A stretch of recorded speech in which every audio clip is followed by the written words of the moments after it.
Muito bem, então estou compartilhando aqui a nossa tela já. Hoje a gente vai falar sobre o problema do transporte, tá? O problema do transporte, basicamente, o que eu tenho? Eu vou ter aqui origens, no nosso caso aqui, vamos começar com um exemplo aqui, nós vamos ter aqui três origens, e vamos ter aqui destinos, tá? Então, aqui vamos trabalhar com 4 destinos. O problema do transporte é, uma vez que eu consigo calcular o custo por unidade transportada, né, por quilômetro, de uma origem para um destino, a gente chama isso aqui de CIJ, né, o custo IJ, a nossa decisão vai ser uma variável chamada XIJ, que vai ser a quantidade transportada da origem I para o destino J. Isso aqui é a nossa variável de decisão no problema do transporte. O problema de transporte tradicional, gente, ele até hoje em dia ele ainda tem diversas aplicações, tá? Se você for pensar uma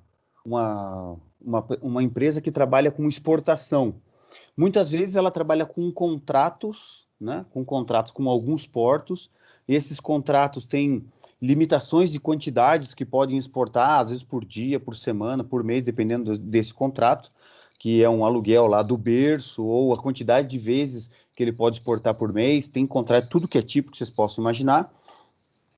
E tem os vários locais que fazem compra, né? Um exemplo bem clássico aí é a exportação de frangos, né?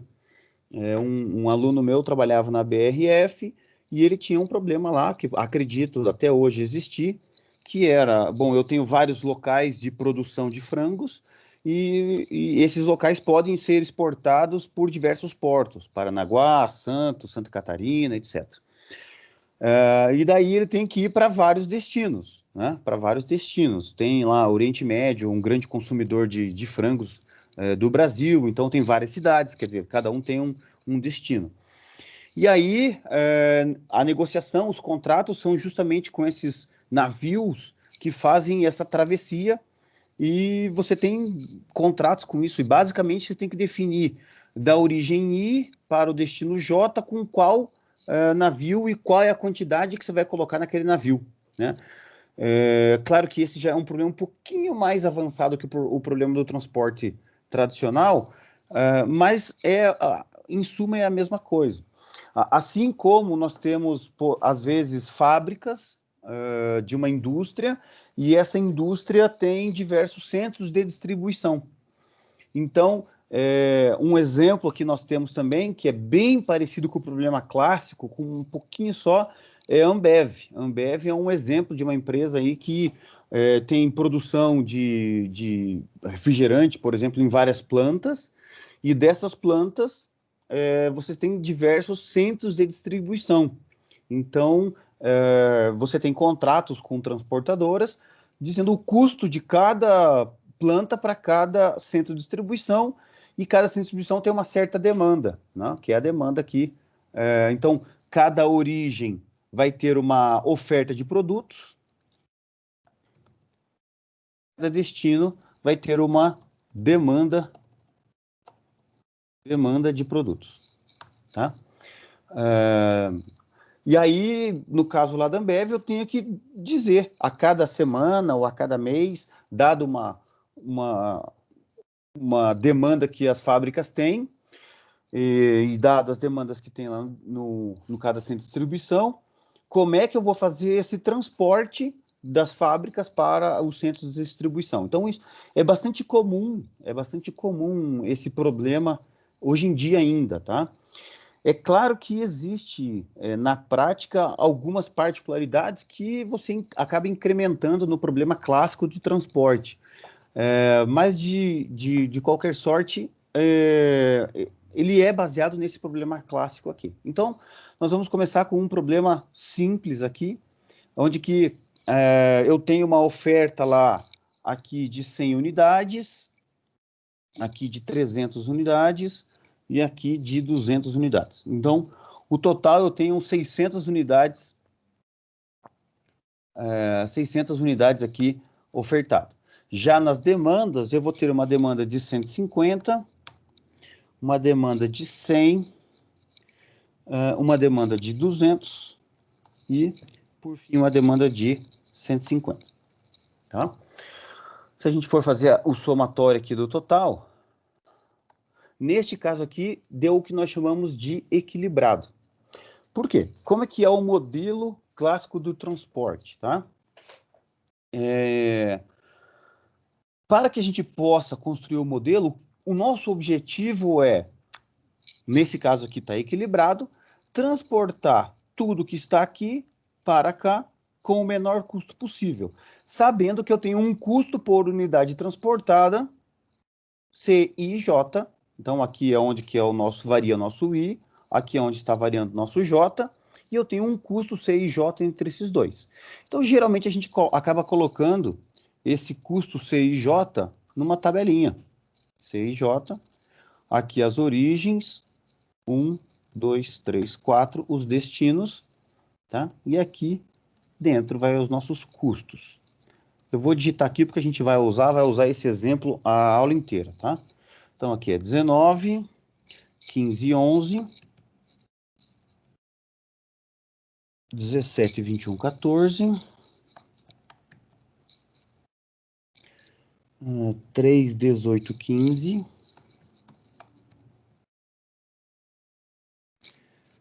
21, 6 e 22. Muito bem. Então, basicamente é isso aqui que é o problema do transporte, tá? Eu tenho custos unitários de transporte de uma origem I para um destino J, eu tenho ofertas nos pontos de origem, destinos nos pontos de demanda. Como que ficaria o modelo matemático aqui? Eu vou escrever aqui mesmo, tá? Para ficar mais fácil. Basicamente, o que a gente quer fazer, então, é minimizar uma função Z,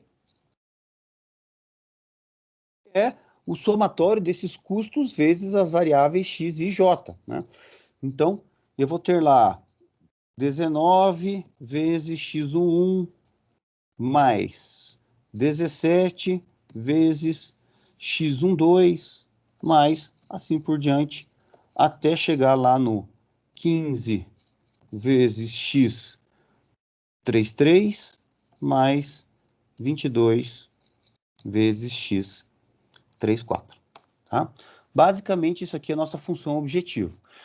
O que acontece aqui, gente, talvez o problema do transporte seja o problema mais simples e mais fácil de a gente começar a habituar o nosso olho a olhar algo assim, x11, por exemplo, e não falar mais, ou melhor, até falar x11, mas ler quantidade transportada da origem 1 para o destino 1, quantidade a ser transportada da origem 1 para o destino 2. A gente começa a mudar o nosso olho e passa a ser um olho onde que o que eu tenho que olhar é o que significa essa variável e não mais os índices dela. É a partir do modelo de transporte que a gente começa a deixar isso cada vez mais forte na gente, tá? Então, nós temos que começar a se acostumar com isso. Basicamente, o que eu tenho de... Oh, caramba.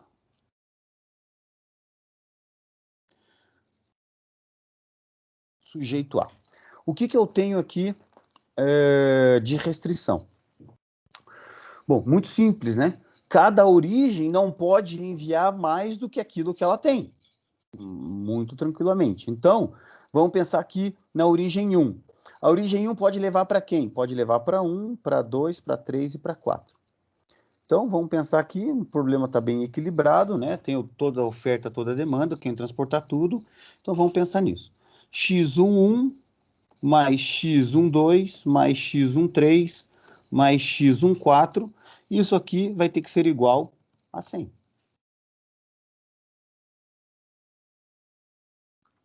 Mesma coisa para os outros, ó. x21 mais x22 mais x33. Opa! x23 mais x24. Tem que ser igual a 300, tá? Vou fazer todas aqui. 31, 32, 33, 34, igual a 200. Isso aqui são as restrições que nós chamamos de restrições de oferta. Restrições de oferta. E aí, agora, obviamente, nós temos as restrições de demanda. Ou seja, vamos começar a pensar aqui. O 1, ele pode receber de quem? Ele pode receber de todo mundo lá. Então, x11 mais x21 mais x31 é todas as formas que o destino 1 pode receber produto. Isso aqui tem que ser igual a 150. E assim por diante. O 2, ele é 12 mais x22 mais x32. Tem que ser igual a 100.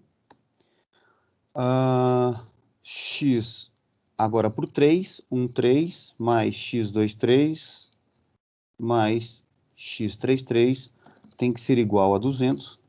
E por fim, x14 mais x24 mais x34 tem que ser igual a 150. Obviamente, x e j maior ou igual a zero. Alguns detalhes aqui importantes, tá? Primeiro detalhe. O problema do transporte, embora a gente estude basicamente ele e os livros apareçam, quase todos eles, um problema de programação inteira, se todas as ofertas e demandas forem inteiras, todas as variáveis vão ser inteiras sem a necessidade de impor isso como restrição. Isso é importante. Isso é extremamente importante, tá? Isso significa que se eu tenho lá um número com vírgula, por exemplo, todas as ofertas e demandas, eu multiplicar tudo por 10 não vai fazer diferença nenhuma, né? 85,7. Eu multiplico todas as ofertas e demandas por 10, vai dar no mesmo e as variáveis vão dar inteiras. Eu não preciso impor no meu modelo a integralidade das variáveis no problema de transporte clássico, tá? Então, se for só isso, só as restrições de oferta e demanda, que é o problema tradicional, não precisa impor que elas são inteiras. Elas serão automaticamente pela estrutura do problema. Que estrutura é essa? Essa estrutura aqui. Nós chamamos isso aqui, e aqui vou só colocar para a gente poder entender o que eu quero dizer. Nós chamamos isso aqui...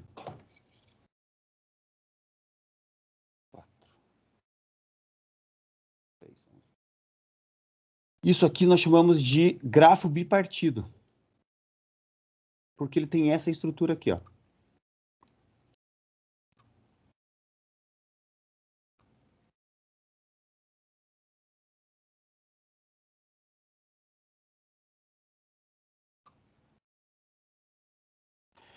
Eu tenho ligações de todo mundo para todo mundo.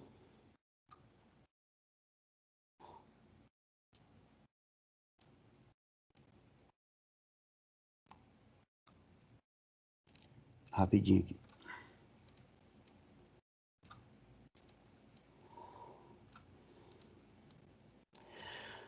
É importante nem que seja uma vez na vida vocês olharem isso daqui graficamente, porque depois quando a gente falar lá na frente, vocês vão saber do que eu estou falando.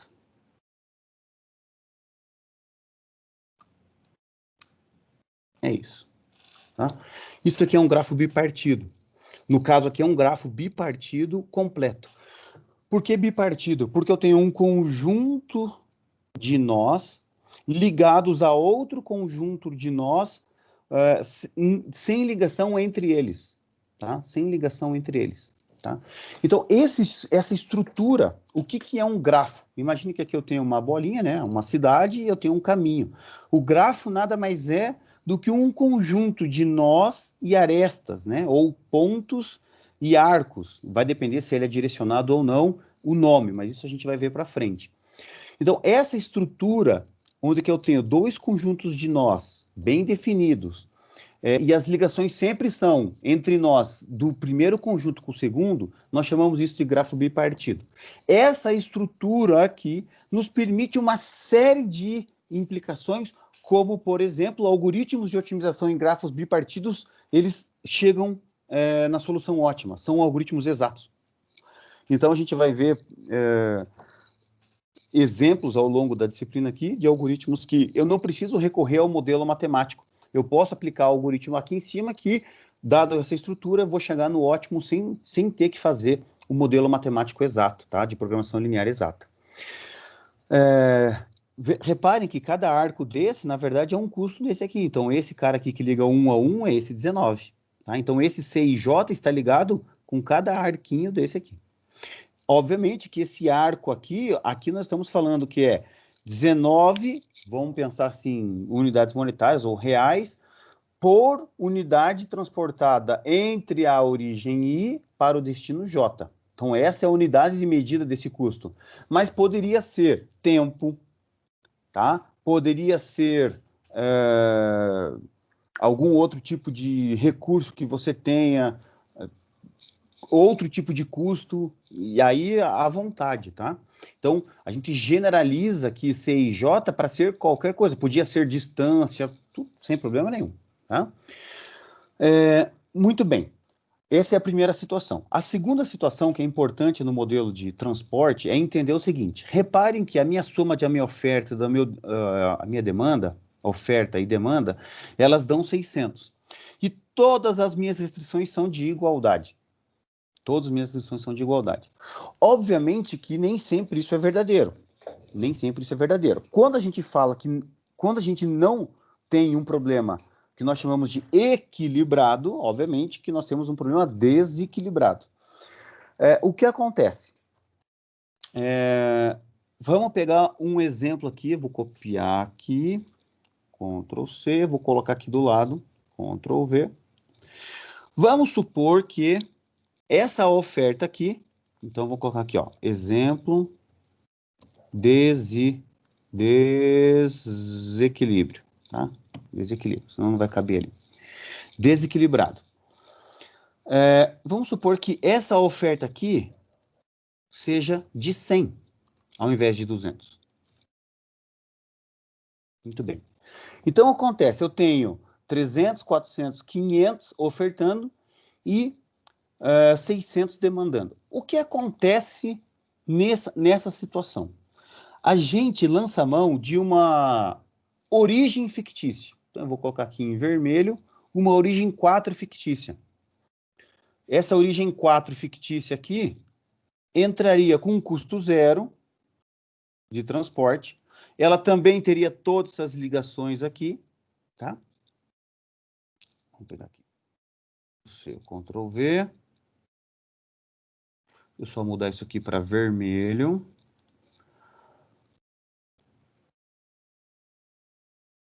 Alaranjado tá bom.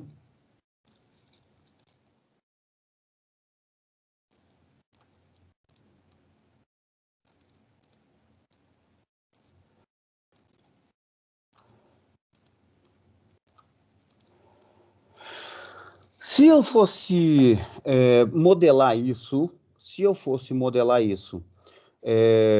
sem essa variável fictícia, sem essa origem fictícia, o que eu poderia fazer? Bom, se aqui eu tenho 500, aqui eu tenho 600, ótimo. O que eu faço? Simplesmente troco aqui por menor ou igual. Não resolveria o problema, galera? Resolveria. Beleza, menor ou igual e menor ou igual. Não, não é aqui, professor, é lá em cima. Cuidado com isso, tá? Cuidado com isso. A gente tem que olhar e ver quem é o maior. A oferta aqui, nossa, veja que a oferta é menor que a demanda. A gente está tão acostumado a dizer assim, tudo que oferta é capacidade. A capacidade tem que ser menor ou igual. Cuidado com isso. Repare que aqui, forçosamente, obrigatoriamente, eu coloquei uma demanda, eu vou apagar aqui depois, tá? Eu coloquei uma oferta menor do que a demanda. Então, se a oferta é menor que a demanda, e eu tenho que levar tudo, porque eu não vou conseguir cobrir nem a demanda que eu quero, então tudo que eu tenho ofertado eu tenho que transportar, é aqui na minha demanda que vai ser menor ou igual.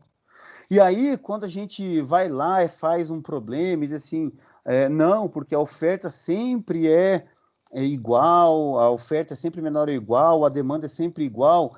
Toda vez que a gente fala sempre em PO, desconfie. Então não é isso, tá? Obviamente, quem é menor dos dois? A oferta ou a demanda? Quem for o menor é onde a gente vai colocar no outro, no maior, o menor ou igual. Então, se aqui eu vou transportar 500 na origem, aqui eu vou transportar, eu vou receber 600. Como eu não consigo chegar a 600 aqui, eu vou colocar menor ou igual. Alguém vai deixar de receber. Alguém vai deixar de receber 100. Pode ser que esse cara deixa de receber o seu 100, pode ser que esse cara aqui receba só 100 dos 200 que ele queira. Pode ser que esse, o 1 e o 4, ao invés de receber 150 cada um, receba só 100.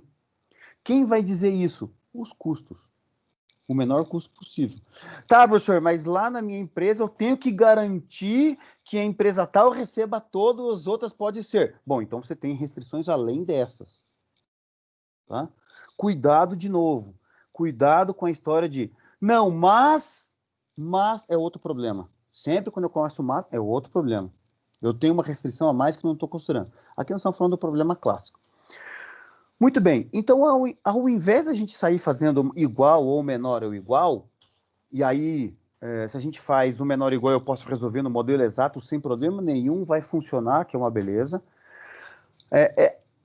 A gente consegue aplicar outros métodos de solução que às vezes são mais rápidos que o método exato por programação linear, que também são exatos, que é o método que a gente vai ver hoje, que é o método UIV. Tá? Para isso, eu tenho que partir de um problema equilibrado. Então, aí agora faz sentido essa origem fictícia. Ao invés de eu colocar uma restrição de menor ou igual, eu deixo com igualdade e eu crio uma oferta fictícia. O que quer dizer isso? Criar uma oferta fictícia. Eu tenho lá, aqui passou a ser 100, né? Deixa eu só trazer isso aqui para baixo.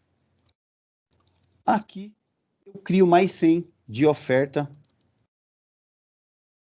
fictícia. Vou até colocar aqui vermelho aqui, para a gente lembrar que é uma oferta fictícia. E eu vou criar um conjunto novo de restrição. X41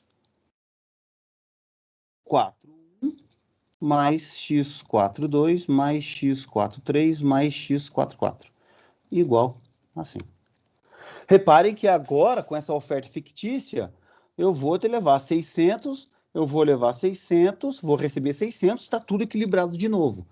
Obviamente que as 100 unidades que forem designadas para ser transportada pela origem 4 são demandas não cumpridas. Simples assim. Professor, mas o que me garante que ele vai economizar? Porque, veja, independente se o custo dele é zero, ele vai escolher o menor custo possível na combinação de tudo. Você está querendo minimizar a função objetivo. Então, ele vai trazer o menor custo.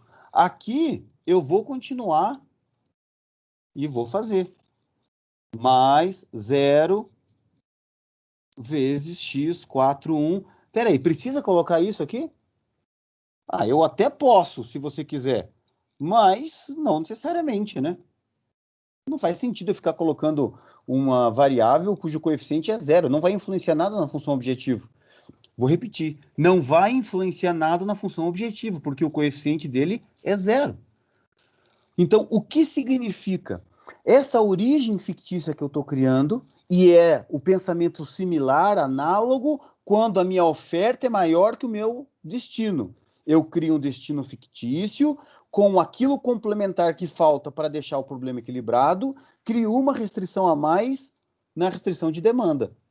E todo mundo que mandar dar origem para esse destino fictício significa que não mandou, que sobrou em estoque.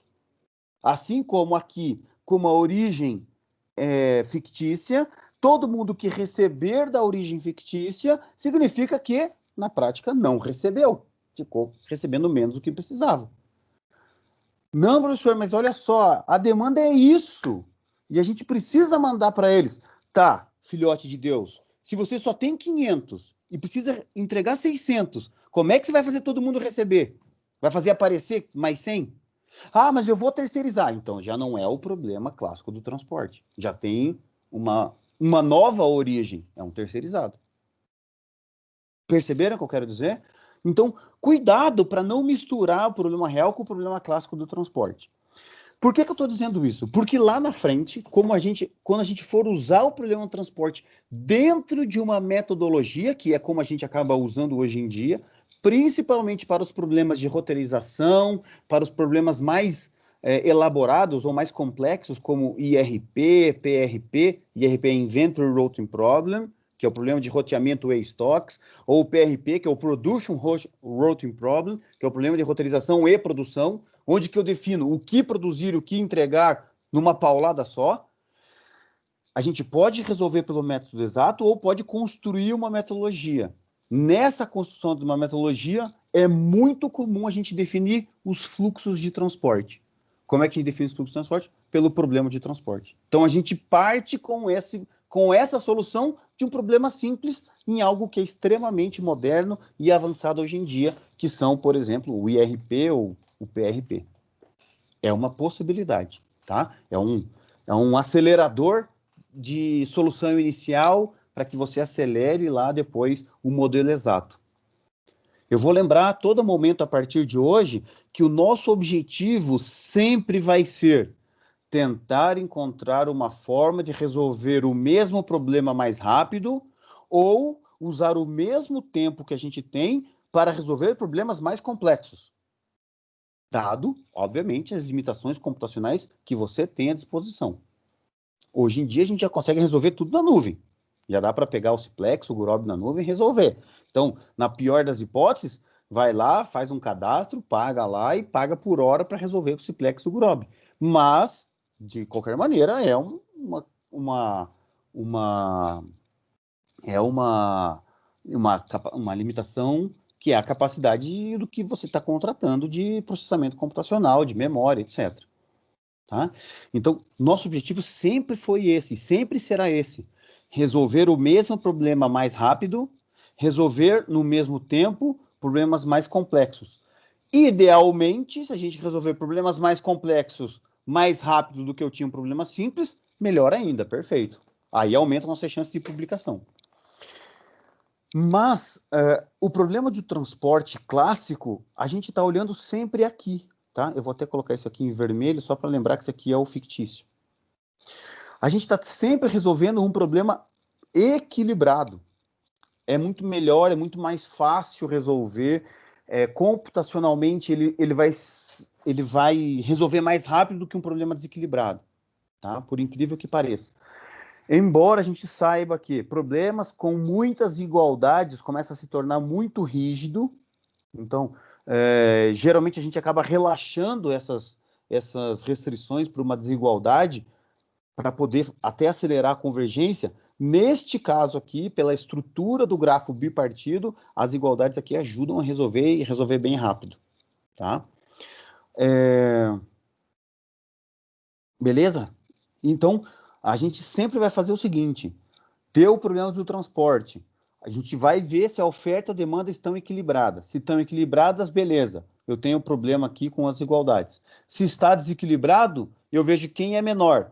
Quem é menor, a oferta ou a demanda? Se a oferta for menor, legal, eu vou lá, crio uma origem fictícia com o complementar para ficar oferta e demanda igual. Crio uma restrição a mais de oferta e fica de novo equilibrado. E aí o resultado significa que quem receber dessa oferta fictícia, na prática, é que não recebeu. Se a demanda for menor do que a oferta, ao invés de eu colocar menor ou igual na demanda, eu vou criar uma demanda fictícia com o complementar para que a demanda e a oferta fiquem equilibradas, e toda a origem que enviar para essa demanda fictícia, no fundo, não enviou. Mas aí eu vou criar uma restrição a mais de demanda. É isso. Tudo bem? Bom, dado isso, vamos resolver esse problema. Bem simples, né? Eu vou resolver o problema equilibrado aqui. Ctrl C, agora vamos vir para uma outra página aqui. Aqui eu tenho os meus custos. Vou criar uma variável, vou criar aqui agora a x e j. Aqui vão estar as minhas variáveis. Eu vou colocar aqui as ofertas, tá? Do problema original. 100, 300, aqui era 200, né?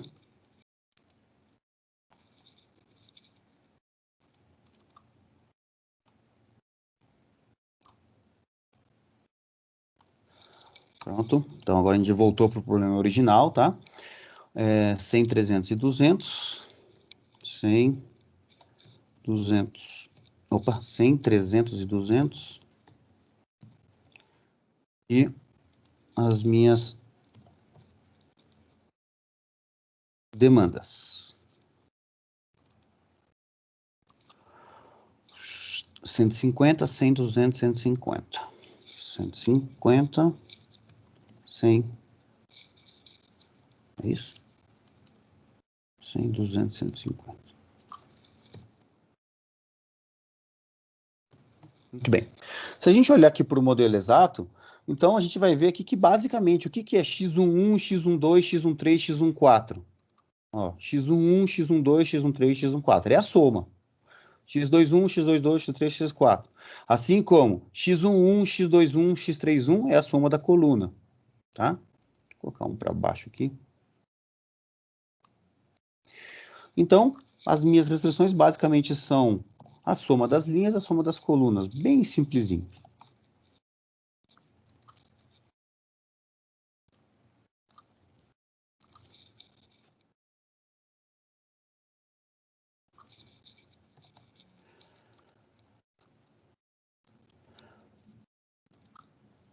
Boa. E a nossa função objetivo, obviamente, que é o somar produto dos custos vezes as variáveis. Vou colocar aqui o amarelinho que eu estou acostumado. Vou resolver esse problema, dados, vou resolver esse problema aqui, só para que a gente possa ver qual que é o resultado, tá? Então, a função objetivo está ali, eu quero minimizar custo, alterando as células variáveis, adicionar as restrições. A restrição de oferta é igual à quantidade ofertada, adicionar. As restrições de demanda igual às demandas requeridas. Muito bem. Ok. Vamos colocar aqui simplex. Repare que eu não estou colocando nenhuma variável inteira. E está lá a resposta. Tudo bem? Bom, uma vez dada a resposta, esse problema de transporte, ele é relativamente fácil de resolver. A complexidade dele não é tão grande assim, para resolver ao exato. Mas, muitas vezes, como eu disse para vocês, eles é um subproblema de um problema maior. E, muitas vezes, o tempo de você chamar um solver, resolver ele, devolver as respostas, acaba gastando, mesmo que esteja dentro do Simplex, dentro do C Sharp, do C++, do VBNet e tal, e pode acontecer dele ter uma certa demora em relação a outros métodos exatos. Então, o que a gente vai começar a construir aqui agora são, basicamente, 3 métodos de inicialização de uma solução, para a gente chegar nisso daqui, e depois 2 métodos para a gente desenvolver isso daqui, tá? Então, vamos tentar construir essas coisas agora. Esses métodos de inicialização e de chegada na solução, São métodos que vão chegar no ótimo, vão chegar nessa mesma solução, 6.250, tá? E, por vezes, quando o problema ficar maior, ficar bem grande, ele vai ser bem mais rápido do que o método exato, tá? Nós temos 3 tipos de solução inicial. Eu vou colocar aqui, ó, solução inicial.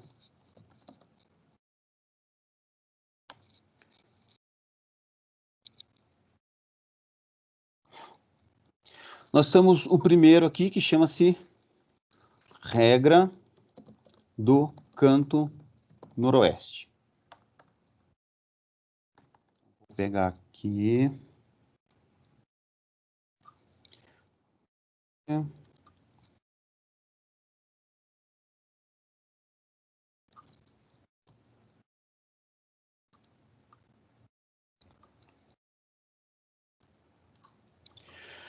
Nós temos um segundo método de inicialização que chama-se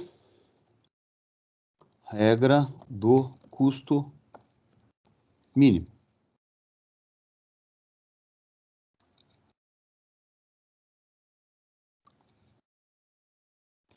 E uma terceira regra aqui chamada regra de Vogel.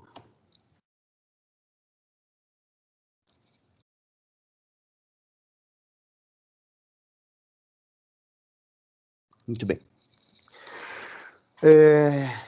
A primeira pergunta, e eu faria a mesma pergunta que vocês, se eu estivesse na posição de vocês, por que nós temos 3 regras? Porque geralmente a regra de Vogel, ela vai te dar uma solução em 90 e lá vai pedrada das vezes, melhor do que as outras 2. Tá, mas então por que nós temos 3 se a gente se a Vogel sempre é melhor, ou majoritariamente ela é melhor, e quando ela não for melhor, a custo mínimo é melhor? Então, para que a gente tem a regra do canto noroeste? Olha só, é tão legal de a gente pensar nisso agora, que acontece o seguinte: a gente já não pode mais ficar pensando em pesquisa operacional somente no algoritmo matemático. Por isso que é importante a gente entender também a parte computacional.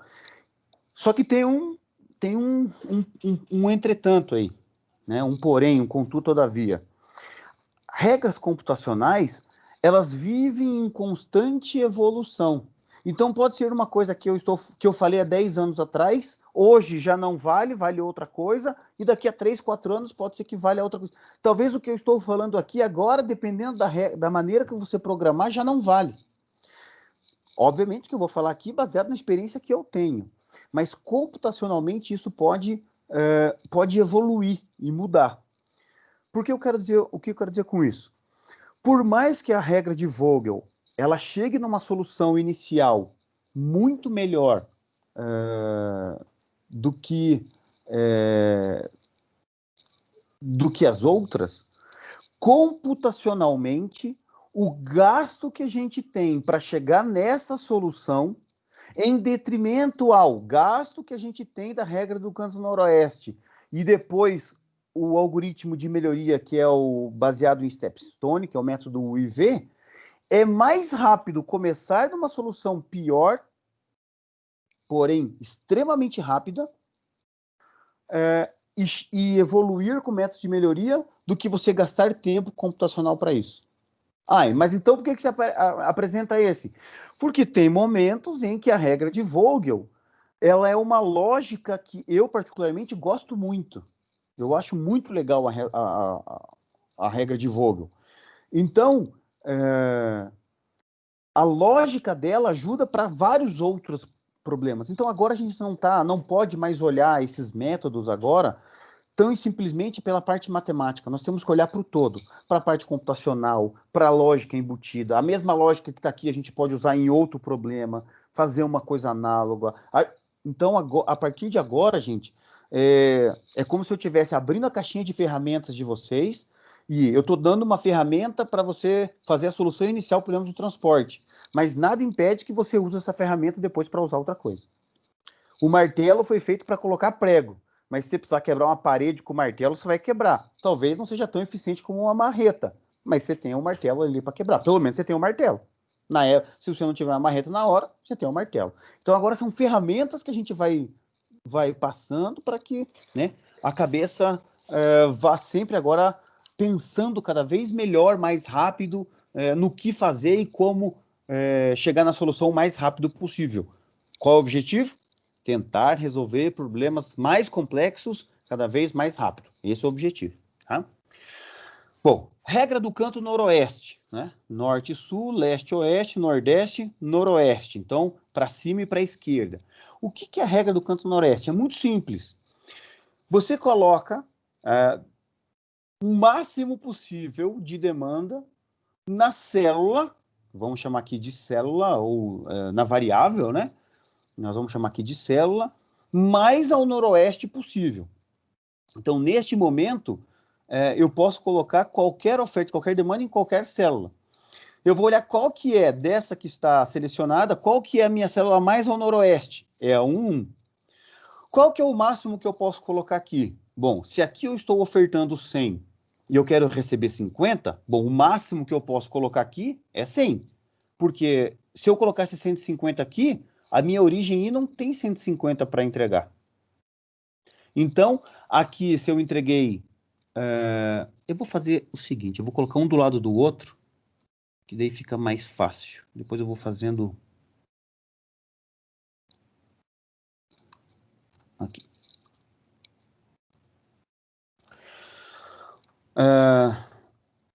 Muito bem, então... vou colocar mais para lá ainda.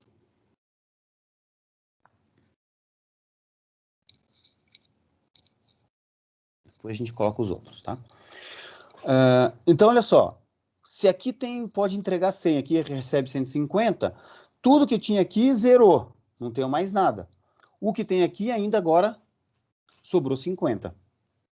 Veja que no momento em que eu fiz essa oferta, essa linha inteira aqui já era. Eu não posso colocar mais nada aqui nessa linha. Eu não posso designar mais nenhum tipo de transporte para a oferta 1. Porque tudo que a oferta 1 tinha já foi transportado. Então, agora, a minha opção, ou as minhas opções, são essas células que estão selecionadas aí. Qual é a célula mais ao noroeste possível? É a célula 2,1. Bom, a célula 2,1, ela tem 300 de oferta, mas a 1 tem que receber só 50. Então, o máximo que eu posso colocar aqui é 50. Isso aqui zerou, isso aqui ficou com 250. Não posso colocar mais nada na linha 1, não posso colocar mais nada na coluna 1. Muito bem. O que sobrou? Sobrou aquela matriz reduzida ali. Essas células aí. Qual é a célula mais ao noroeste possível dessa que está sobrando? A 2,2. Eu tenho 250 aqui, eu tenho 100 aqui.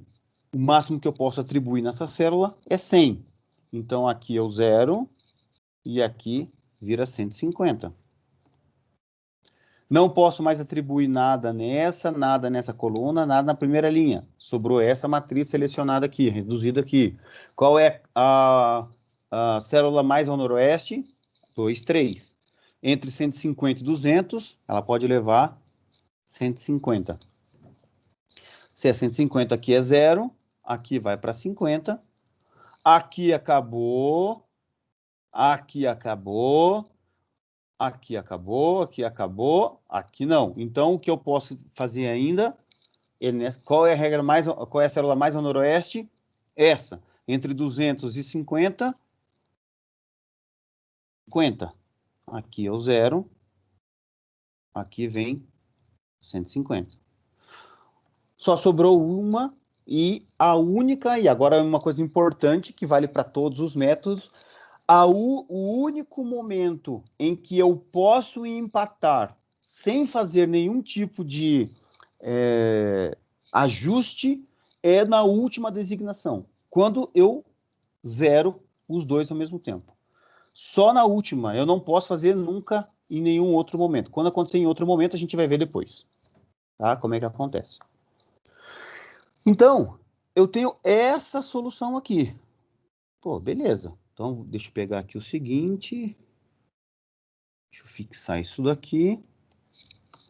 Se eu pego agora Ctrl+C e faço aqui, tá? Estou multiplicando meu custo. A minha solução inicial para a regra do canto noroeste é 11.500. Está muito longe dessa solução aqui. Mas é uma solução inicial, tá? Vamos para a segunda. Vamos para a segunda aqui. Vou pegar aqui agora o custo mínimo. Vou trazer para cá.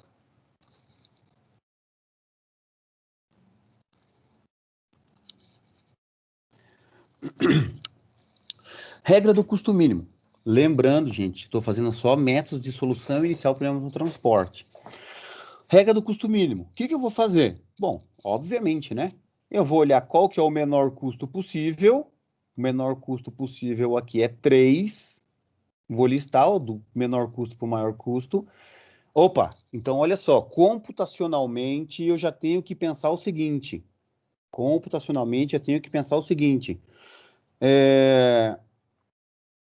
Mesmo que a minha linguagem de programação tenha lá uma função matriz ponto menor, quando a gente faz isso, internamente no meu computador existe uma ordenação, lá um sort qualquer, e eu vou pegar o menor, tá? Não achem que é uma mágica. Não, mas eu uso C Sharp, no C Sharp matriz ponto mínimo. Não lembro se é esse o nome da função.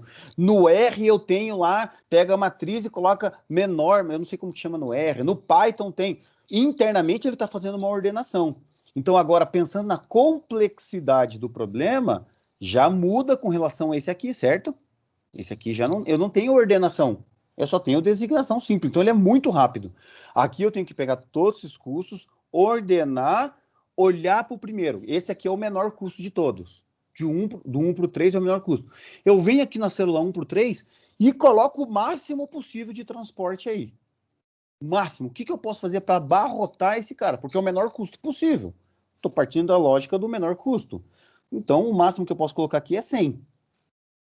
Ou seja, aqui eu zerei essa oferta e essa demanda aqui, que tinha 200, ele recebeu 100 lá da oferta 1.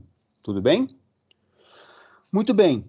Olha só, lá na oferta 1, eu não posso mais nada. Vou voltar para cá, aonde que eu posso olhar? Eu vou olhar só para esses custos. Então, computacionalmente, já vai existir uma eliminação de custos e uma reordenação. Eu posso fazer isso, pegar o que sobra e reordenar, eu posso pegar a lista ordenada e eliminar. Tudo bem. Não sei se vocês estão me vendo aí. Você pode se coçar assim, você pode se coçar assim. Importante que você se coçou. Mas, olhando agora para onde eu posso, qual é o menor custo? É o 6. Eu vou lá no 6, que é na célula 2,4, e vou colocar o máximo que eu posso nessa célula para tentar diminuir o custo. Qual que é o máximo que eu posso colocar nessa célula? Bom, eu tenho 300 de oferta, 150 de demanda. 150. Opa, 150. Eu zerei essa demanda, eu fiquei com 150 de oferta aqui. Muito bem, olha só, eu não tenho mais nada para ofertar na linha 1 e não tenho mais nada para receber na linha 4. Então eu vou olhar agora para o menor custo viável, possível. O menor custo viável possível é o 11. É o 11. Então eu vou para o 3,1 e vou colocar o máximo possível. O máximo possível entre 150 e 200 é 150. Aqui vai dar 0, aqui sobra 50. Não posso mais aqui, não posso mais aqui, não posso mais esses 4 aqui do meio. Qual que é o menor custo possível? O menor custo possível é o 14. Então eu vou olhar nessa célula, qual que é o máximo que eu posso colocar? É 50. Atualizo a minha demanda, atualizo a minha oferta. Muito bem. O que sobrou? Sobrou somente aqui eu tenho, só tenho aqui, certo?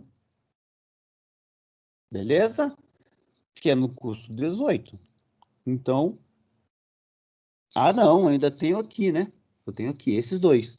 21 e 18. Ó, aqui eu tenho, aqui eu tenho, aqui eu tenho. A interseção disso são essas duas células, 21 e 18. O menor custo é o 18. O que vai acontecer entre 150 e 100? Vou ofertar 100, 0 aqui, 0 aqui. O que sobrou? Opa, 0 não, 50 aqui, perdão. Agora sim, né? Eu só tenho essa linha com oferta, essa linha com demanda.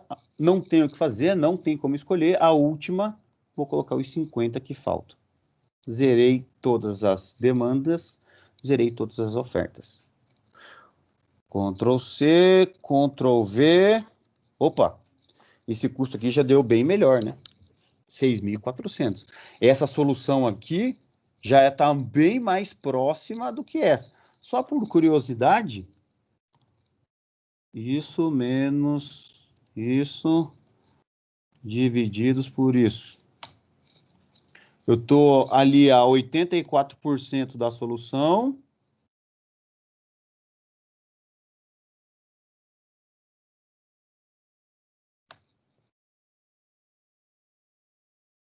Estou com 84% acima, aqui eu estou com 2% acima. Ah, tá bom já, né? Já melhorou um pouquinho, né?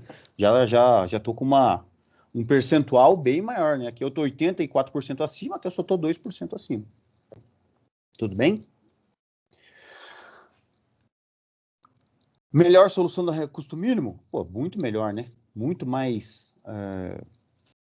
bacana aí, né? Agora, é aquilo que eu falei.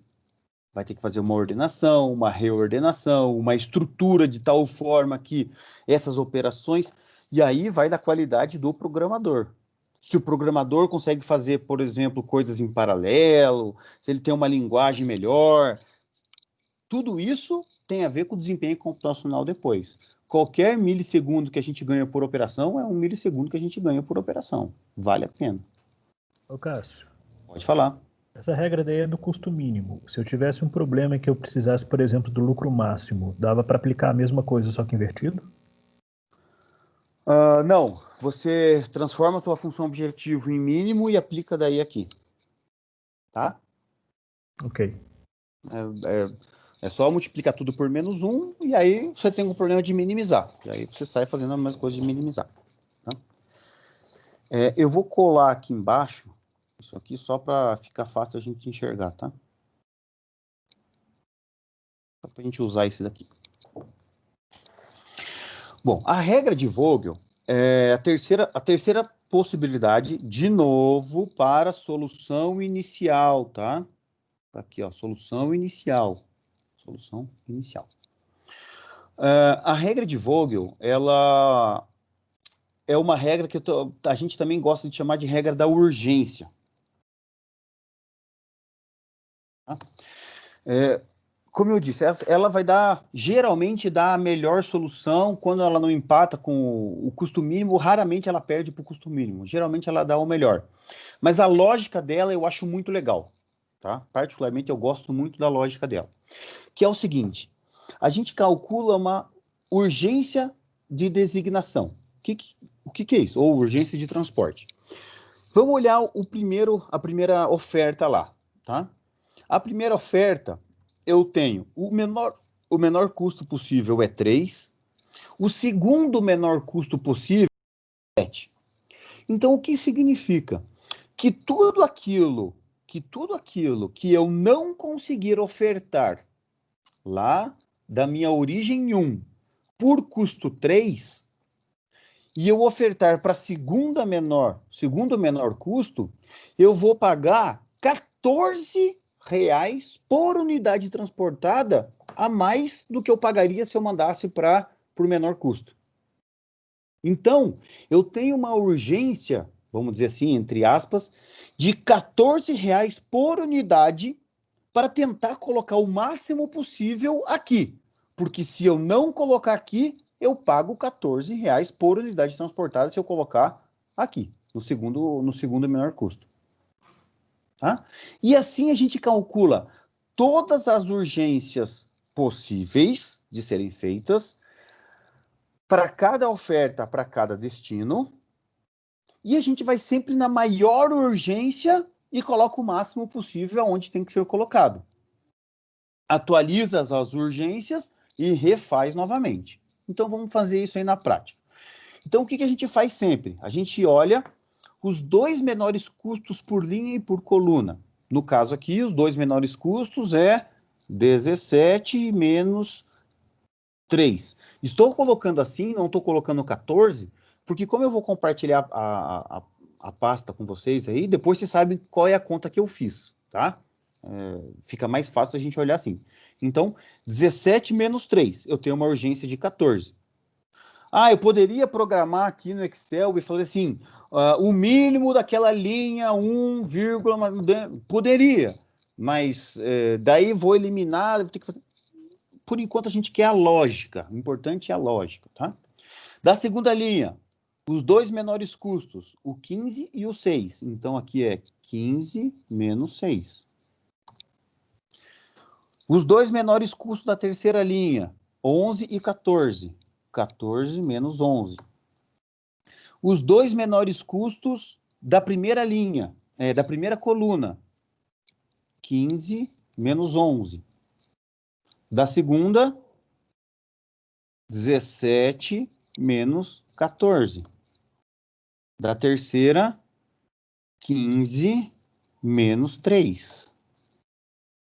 Da quarta coluna, 21 menos 6. E olha só, por incrível que pareça, a gente olha, não posso perder esse custo 3. Mas muito pior do que perder esse custo 3 é perder esse custo 6. Por quê? Porque se eu perder esse custo 6, a cada unidade que eu não colocar nesse 6, eu vou pagar R$15 por unidade a mais não usada no custo 6. Entenderam a lógica da urgência? É isso que é bacana. É essa lógica que é bacana. Nem sempre o menor custo é o mais urgente. Por quê? Porque às vezes eu tenho uma segunda, uma terceira opção também barata. Às vezes a menor diferença é que é mais urgente. Isso aí a gente pode até aplicar na vida real muitas vezes, tá?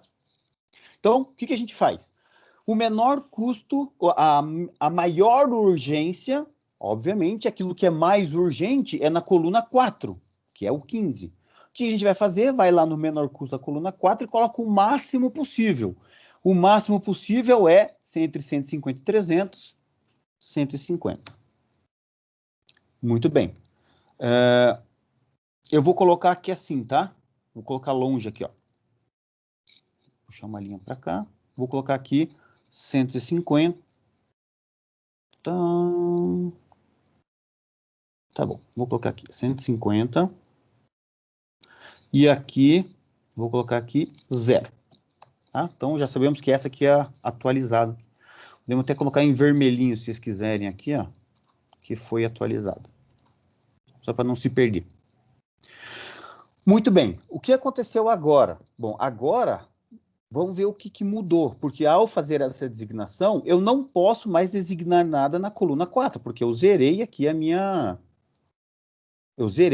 oferta 4. Bom, uma vez que eu zerei a minha oferta 4, eu vou olhar. Tem alguém que tem conta com a coluna 4? Se tiver, eu tenho que atualizar ela, porque eu não posso mais usar. Não faz mais sentido eu calcular a urgência com a coluna 4, porque ela já está recebendo tudo que tinha que receber. Então, eu vou olhar esse aqui, 17 menos 3. Não. Esse aqui faz diferença? Faz, agora mudou a urgência. Agora não é mais... antes aqui era 15 menos 6. Olhem aqui. 15 menos 6. Agora é 18 menos 15. Então, a minha urgência agora na oferta 2, desses 150 que sobraram aqui, não é mais 9, é 3. Na oferta 3, eu tenho diferença aqui, é 14 menos 11. Não, então continua sendo 3. Aqui foi alterado, não. Aqui não foi alterado, aqui não foi alterado. Aqui zerou, não tem mais o que fazer. Vou olhar para todo mundo agora. Isso aqui já era, né? Vou colocar aqui em vermelhinho. 4, 3, 12, 14, 3. Isso aqui também já era. 14, 3 e 3. A mais urgente é 14. Onde que é nessa linha o que mais com o menor custo da urgência 14? É no 3. O que é o máximo que eu vou colocar? Entre 200 e 100. Então, aqui é 100. Muito bem. Ao colocar 100 aqui, aqui eu vou ter uma demanda de 100 ainda restante e uma oferta aqui zerada. Então, aqui já não é mais isso. Isso aqui já era zero. Tudo bem? E aqui agora eu tenho esse cara aqui vigente. Muito bem, continuamos. Agora vamos atualizar de novo as urgências. Aqui atualizou, ainda tem oferta? Não tenho mais, acabou, morreu. Nem tem mais porque eu olhar para a linha 1, porque tudo que eu tinha de oferta da linha 1 morreu, já era. Na linha 2, mudou alguma coisa com relação à linha 2? Continua sendo a possibilidade, eu ainda tenho oferta aqui, ainda tenho oferta aqui, tenho 150, tenho 200, ainda tenho demanda aqui, tenho demanda aqui, tenho demanda aqui. A diferença está nessas células que estão viáveis, 18 menos 15, 18 menos 15, sim, estão, então continua. Mesma coisa aqui, 14 menos 11, eu preciso colocar demanda nessas duas células e eu tenho ofertas para colocar nessas duas células? Sim, então continua. Agora aqui, vamos ver se mudou alguma coisa. Aqui era 15 menos 11, não estou usando a oferta 1, continua a mesma coisa. Aqui é 17 menos 14, opa, aqui mudou. Por quê? Porque eu não posso mais olhar para esse 17 aqui, porque acabou a oferta do 1. Então aqui eu joguei fora e passou a ser uma urgência de 21 menos 14. Aqui era 15 menos 3. Eu ainda tenho demanda aqui? Tenho, que é 100. O 3 já não posso usar mais, então eu tenho que atualizar esse cara aqui também, que agora passou a ser 18 menos 15. Então, agora, entre as urgências vigentes, 4, 7, 3, 3 e 3, o mais urgente é o 7. O 7, o mais urgente é 21 menos 14, é no 14. Então, é aqui. Vou lá e vou colocar o máximo possível. Entre 100 e 200, é 100. Zerei a minha demanda aqui. No momento em que eu zerei a minha demanda aqui, essa urgência vai para o Beleléu, porque acabou, não tem mais o que fazer. Aqui eu vou para 100. Então eu já deixei em vermelhinho, já cumpri essas 200, agora só sobrou 100 para a gente.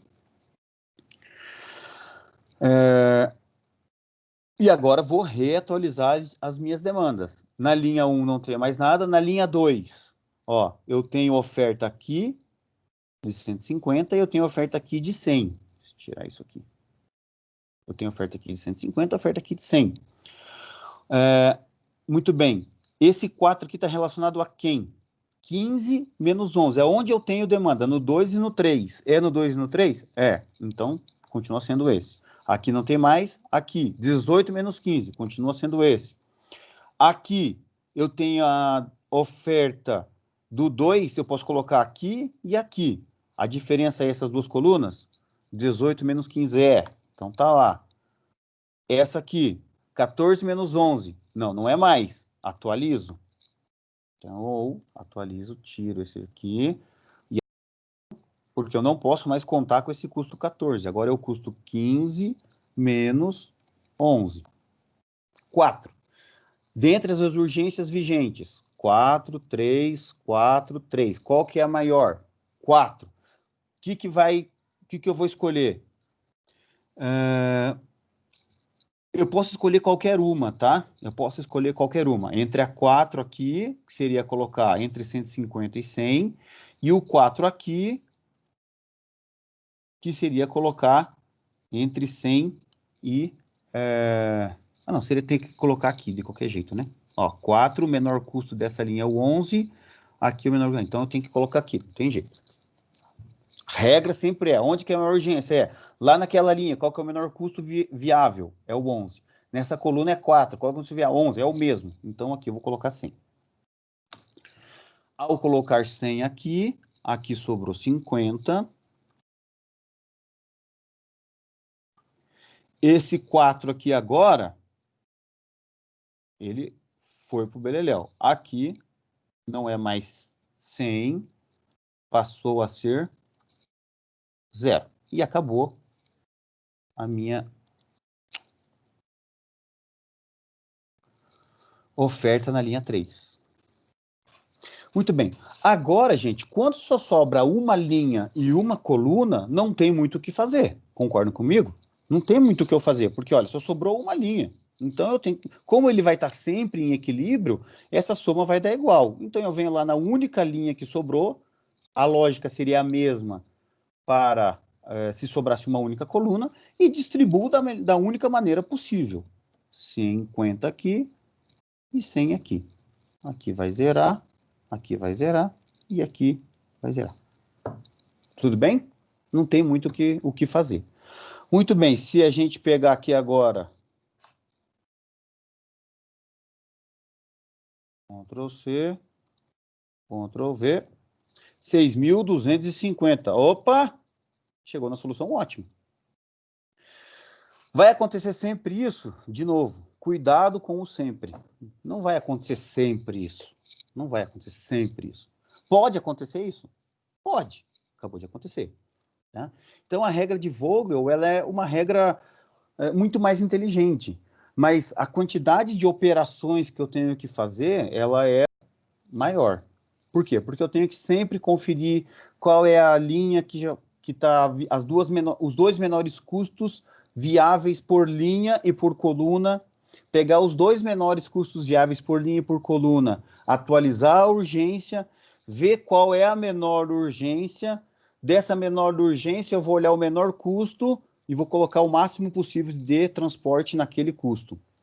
Se empatar, eu vou olhar o menor custo entre os empates. Se empatar mesmo assim, e for células diferentes, escolhe uma e coloca, e paciência, e segue o baile. Tá? Repare em uma coisa.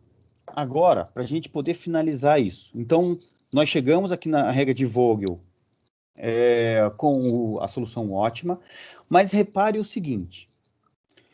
Quantas células aqui eu tenho valor? 1, 2, 3, 4, 5, 6. 1, 2, 3, 4, 5, 6. 1, 2, 3, 4, 5, 6. Os 3 deu 6, que coincidência. Não, não é coincidência. Tá?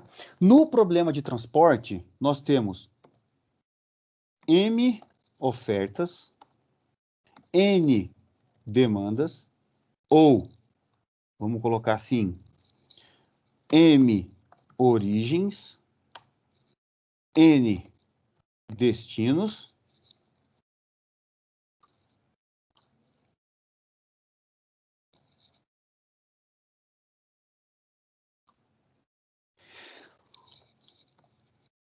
número de variáveis básicas. Sempre M mais N menos 1. Sempre. Olha só, no nosso caso aqui, quantas origens nós temos? 3. Mais, quantos destinos nós temos? 4. Menos 1, 6. Tem que ter 6 variáveis básicas. Tem que ter 6 variáveis básicas. Professor, pode ter menos? Não. Se acontecer em algum momento de empatar, vamos dar um exemplo aqui. Imagine que nessa segunda designação, eu ainda tenho mais ofertas e demandas, empatasse, ou seja, aqui sobrava 50, aqui sobrou 50. O que acontece? Zeraria ao mesmo tempo uma linha e uma coluna, mas ainda teriam ofertas e demandas a serem designadas. Tá? Então, nessas condições, quando eu faço uma designação de transporte para uma célula e essa designação zera uma linha e zera a coluna respectiva, e ainda eu tenho ofertas e demandas para serem designadas, eu vou escolher ou a célula da direita ou a célula imediatamente de baixo, tanto faz, vou colocar o valor 0. E aí eu vou para a diagonal e passo a designar a diagonal. Então, na regra do canto noroeste, por exemplo, se aqui empatasse, se aqui zerasse essa coluna 1 e a linha 2, eu colocaria 0 aqui ou aqui e passaria a designar na diagonal de baixo. Porque daí eu teria demanda aqui e teria demanda aqui, porque continuou. Quando acontece de fazer isso no custo mínimo, já é mais complicado. Aí eu vou ensinar a fazer isso olhando para a árvore que a gente está construindo. Tá? Já vamos fazer isso. Então, um dos motivos também da regra do canto noroeste, por pior que seja a solução inicial, ser mantido como um possível custo-solução inicial, é porque computacionalmente, quando acontece esse empate ao longo do processo de designação, ou seja, quando empata, zera e ainda tem oferta e demanda a ser designada, é muito fácil resolver o problema. Bota a da direita com uma solução 0, bota de baixo como 0, ou seja, esse 0 significa que é uma solução, que é uma variável básica, porém degenerada. Básica, porém com valor 0. Lembra o que significava isso lá no simplex?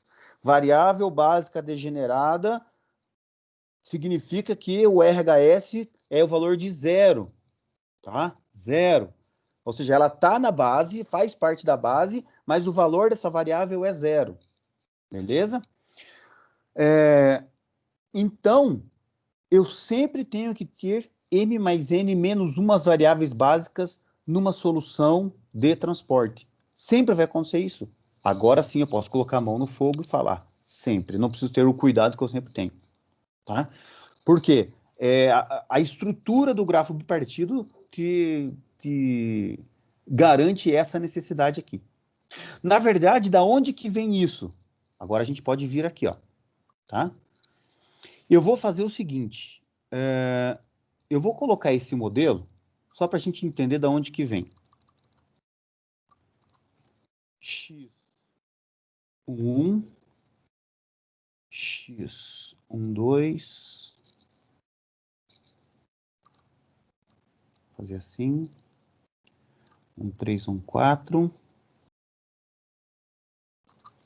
X21, X22, 23 e 24,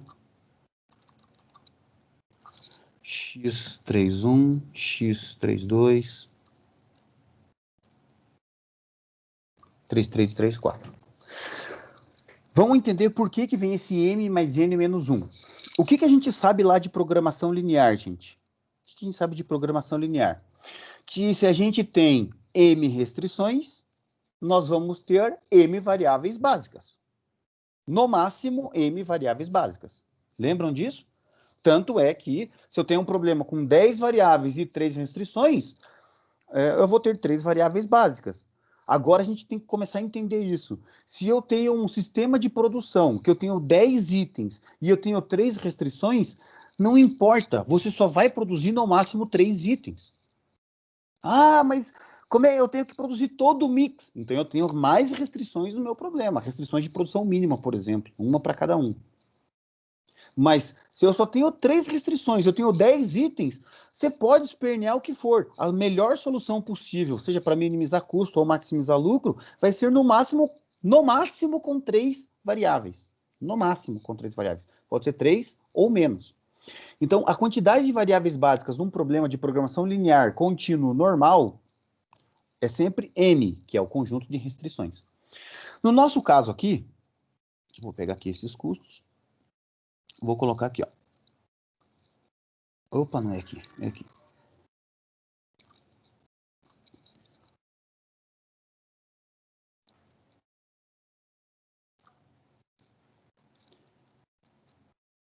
Olha só. Vamos olhar aqui o modelo, tá? Então, teoricamente, se eu quisesse resolver, ao invés de resolver aquela forma bidimensional que eu resolvi, onde que eu resolvi? Aqui, né, com o solver, eu posso resolver da maneira tradicional que a gente faz, cada variável numa coluna, não é isso? Deixa eu tirar aqui. Aqui teria as nossas variáveis de decisão. Não mudei nada, só mudei a forma de programar, de transcrever ele para cá. Vamos olhar a primeira restrição que seria. A primeira restrição não seria... Vamos olhar aqui agora. 1, 2, 3, 4 igual a 100. Olha só. 1, 2, 3, 4. Então, seria a primeira restrição assim. Isso aqui. Igual a 100. A segunda. 2, 1, 2, 2, mais 2, 3, mais 2, 4. Igual a 300. É 100 dos 300, 200, né? É. A terceira. 1, 1, 1, 1, 3, 1, mais 3, 2, mais 3, 3, 3, mais x, 3, 4. Igual a 200. Muito bem. Agora, vamos olhar a primeira restrição de 1, 1, 2, 1, 3, 1. Igual a 150. Olha só. 1, 1, 2, 1, 3, 1.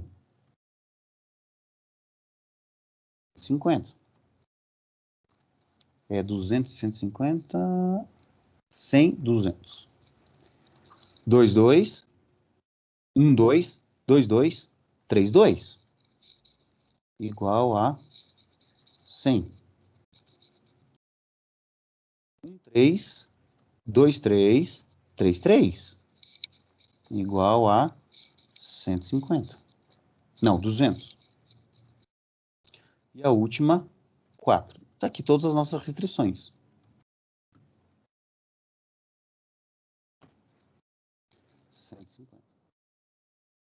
Ver se o valor está certo. É 100, 200, 150. Está certo. Muito bem. O resto aqui é tudo zero, tá? Eu não vou ficar preenchendo zeros aqui.